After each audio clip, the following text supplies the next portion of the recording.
Hello and welcome to today's video. I was actually planning on working on my truck this weekend, at least getting the little board soldered in, the microcontroller into the Nissan Leaf BMS so that we could take control over it. I got the boards a long time ago. I'm not a fan of the little mouse nibbles on there because I'm going to have to sand those down to get to the edges. But see if we can make it work. But that didn't actually happen because the reason I was going to work on my truck this weekend is because I was out of parts. I was waiting for things to come in. But I must have accidentally checked the wrong shipping method, and DigiKey came through, and I received a giant box of parts. So yeah, all of the parts for the test board, or test box, have come in. So here are all the DB25s. These are the those wire wrap versions. Cost a fortune. A bunch of pots. We got bunches of switches, bunches of push button switches, and somewhere in here, yep, here they are the caps for said push button switches, sold separately. What else? We got more switches, the diodes, and these are blue LEDs. I got blue LEDs because on my box I have yellow, green, yellow, and red, and I was going to make the cruise LED blue, and then I didn't order any more LEDs because, you know, I got boxes of them, drawers of them, so I'll probably do the LEDs differently on there, but everything else should be the same, all the same switches, same pots, everything else will be identical. Oh, and let me get all this stuff out of here. It's kind of showing off. One of the other things that actually came in was all the parts I needed to fix other boards, and I'll show you that here in a second. So,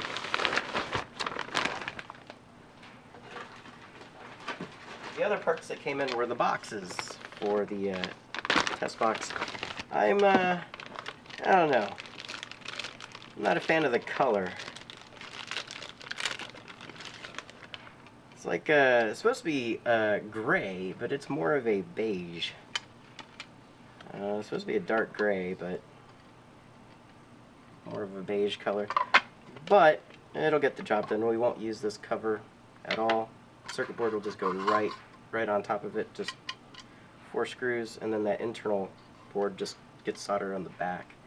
So that should work out really well. Yeah, I'm not a fan of the color. It is thinner than mine. About the same, a little bit wider, and see my LEDs lighting, yay. Yeah, I think that'll work.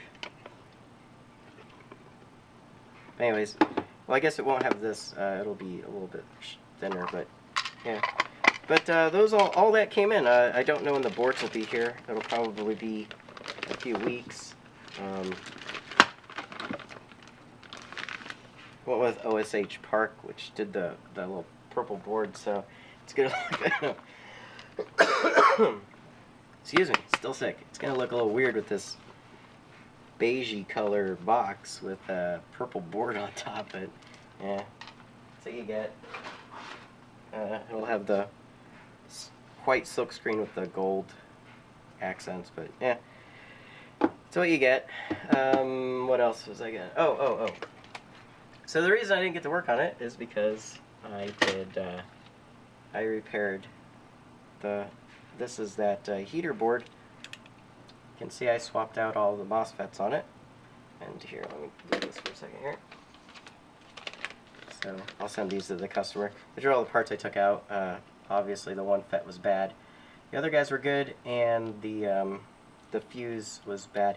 In the last video, or a couple, maybe 3 or 4 videos ago, because we went to our dog had a birthday party, and she got to run around with all of her siblings, and they had a great time. So that was the last video. So a few videos ago was going over this, and I said that this is actually a thermal fuse, so if it gets too hot it trips. I couldn't find this exact one. Actually, I had trouble. I couldn't even find the MOSFETs. They are. Let me get that back in there. These MOSFETs are obsolete. They're made by Toshiba. I think they were Toshiba. Yeah, they say Toshiba on them. They are 2SK3132. I don't know if you can see that.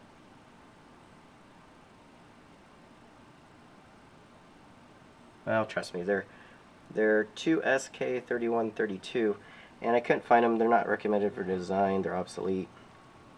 So, I'm trying to find out where were the holes that was in. Yeah, I'll just make new ones. There you go. So I'm going to ship all these back with the board. So I replaced them with. Customer actually wanted me to just replace all of them with better MOSFETs. So these are 500 volt, 50 amps, and the ones I replaced them with are these guys. They are. Give me one sec here. They are Fairchild FCH070N60E MOSFETs. These are 600 volt. I think 50. It says 70. I think they're 600. See, the 60E is 600 volts and 70 is 70 amps, but they can't actually do 70 amps. You can't put 70 amps through the pins. So once you get above a certain size of MOSFET, they're always limited to 50 amps because that's what the pin can handle, and you can't go above that. So I think they're actually only rated for 50 amps, even though the die can handle 70. Let me, where did I put that? I should have kept that one out. So as you can see, I couldn't get these, and I couldn't get one that was actually the same physical size.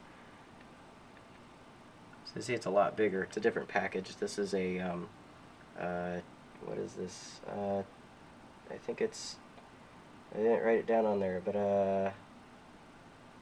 yeah, I don't remember. I don't want to say the wrong one. That's I know this is like a TO3PL or something like that, and this is a TO. I want to say 267, but I could be wrong. Package, but the main part is that it has an insulated hole, which they all do. The other thing is the pins weren't long enough. You can see these ones have much longer pins, so I had to solder on a little extension. So that's just a piece of copper wire that I stuck in the hole, soldered it. The other thing I couldn't find was the fuse. So I got an equivalent thermal fuse here, and I crimped a well, actually, my large supply of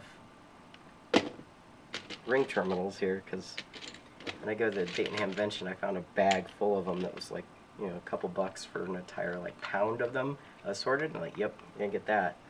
So those guys, I just took one out there. I crimped it onto a thermal fuse here. Same thing, 250 volt, 2 amp, exactly like the other ones. And I believe the other one was 140, what was it? Hold on. 141 degrees Celsius. And this one is 140 degrees Celsius. So within 1 degree Celsius, these things have a resolution of like plus or minus 5 degrees Celsius anyway. So that should be fine. So we kind of crammed that in there and got that all lined up and working. Then, because this was actually conformal coated, I borrowed my wife's clear nail polish. I had permission, and I went ahead and, let's see, if I get the light right, you can probably see where I painted about a 1-inch swath across there on both sides. So it has been reconformal coated, but I think this will bolt right in. It'll work fine. Everything now reads properly. If I grab my meter, ignore the beeping if you can hear that. That is the sump pump backup battery is dead, and I haven't replaced it yet. So if we go through, I think we go this way, I think. So you can see everybody is now. Oops. Everybody's now reading a good good diode, good MOSFET, so that's all been fixed. There is, unfortunately, no video. I did a time-lapse video of me repairing this, which I thought would be really cool.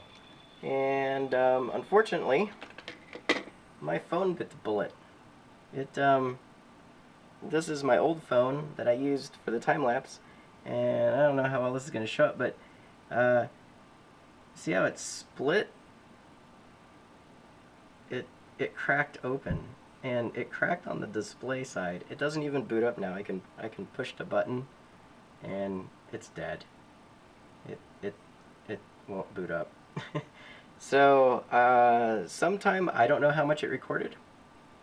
I don't know if it recorded at all. It was running, and then see, I have it up here where I've got the phone, so I wasn't watching it, and sometime while repairing this board, it just stopped working, and bloated. It's like really fat, like really fat. This thing should only be about this thick, and it's probably about a ½ inch. It's probably like 3/8 inch thick, and it's about a ½ inch thick at the center. So I think the battery in it finally gave up the ghost. It is probably, what is this thing, like, it's almost 4 years old now. So I think I'm going to have to take it apart and replace the battery. I don't know if it didn't crack the screen, but I don't know if anything else came unplugged or disconnected, but yeah, I don't know if that shows up on camera, but it definitely split. You can see down inside that white. I don't know what that is. That might be, I think that's part of the backlight for the LCD panel. But yeah, anyways, to get a new battery for it and see if I can't take it apart and fix it. Unfortunately, I think the back comes off to take out the battery, and I've got my display is pushing and separating. So anyways, so there's no time-lapse video of me fixing this board because, well, there might be. If it can be recovered from the phone, I don't know. It probably ran for a little bit and it just died halfway through, so. What else? Oh, and so I had to use this phone for the time-lapse to repair this motor controller. It is sitting here. This is a UMO C440, serial number 353. The RTV gasket material is still curing. I'll let that cure overnight, and then this will be ready to ship. These both go to the same customer. That's why I didn't work on this until I got the parts to fix this. And yeah, I think that's everything. So yeah, this ended up being a much longer video than I thought it would be, but go ahead and ship all of these parts back, and ship, yeah, everything will go shipped back at the same time, same box, and yes, oh, and the customer also wanted some spares, so I got a bunch of spares, but these ones are better MOSFETs. They have much lower RSD on, and they should work a lot better. My guess is the reason why it's failing is they have no protection diode in there, and the heating elements, despite the fact that they're supposed to be resistors, are probably slightly inductive, and they're getting a little kick, and it's killing them. That'd be my guess. But these are 500 volt. The ones that they're replacing with are 600 volt, so that'll give it a little bit more margin of error. But yeah, other than that, I think that's it. Maybe I will work on soldering in that little board in the Nissan Leaf battery management system, the little BMS circuit board, tomorrow. We'll see what happens after work. Anyways, thanks for watching. Bye.